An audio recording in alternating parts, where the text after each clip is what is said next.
আসসালামু আলাইকুম রহমতুল্লাহি ওয়া বারাকাতুহু। কেমন আছেন? আলহামদুলিল্লাহ আমি ভালো আছি। আপনাদের মাঝে আজকে নিয়ে আসছি গরুর মাংস রান্না।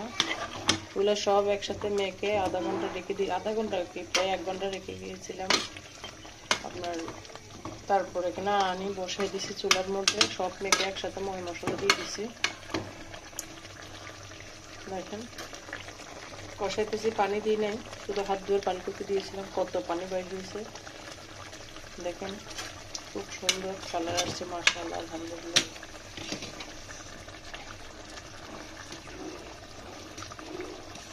পুরোটা আপনাদের সাথে শেয়ার করব, দেখতে থাকুন, ভালো লাগবে।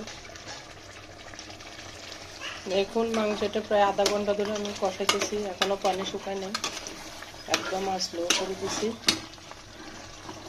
প্রায় 50% সিদ্ধ হয়ে গেছে। আমি কাঁচামরিচ আর আলু দিয়ে দিচ্ছি, অফ করে রান্না নেড়ে দিচ্ছি, দেখতে থাকুন। দেখুন আলুগুলো মিলিয়ে নিছি। আমার কাছে আবার মাংসের মধ্যে আলু না দিলে ভালো লাগে না।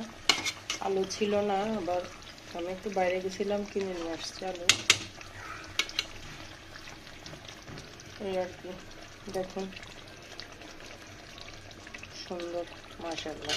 এখন আমি পানি কিন্তু দিই নাই, প্রায় 1 ঘন্টা ধরে রান্না করতেছি কষাতে কষাতে। মাংস অবশ্যই কষাবেন, না হলে মাংসের টেস্ট আসবে না। কালারটা দেখুন, আলু মাংস একসাথে সিদ্ধ করে নিচ্ছি, দেখতে থাকুন। এখন গরম পানি দিয়ে দিব, একদম তেল উঠাই ফেলছি, যা তেল ছিল মাংসের মধ্যে নেড়ে দিচ্ছি।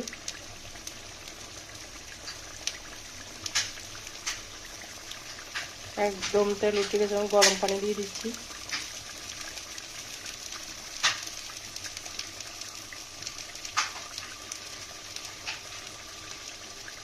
এদিকে গরম পানি বসেছি, দিয়ে দিচ্ছি।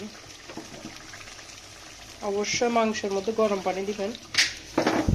হাতটা পুড়ে গেল। গরম পানি দিলে মাংসের টেস্টটা খুব ভালো আসে। ঠান্ডা পানি দিলে মাংস নিতে যায় আর টেস্টটা কমে যায়। অবশ্যই চেষ্টা করবেন গরম পানি দেওয়ার জন্য।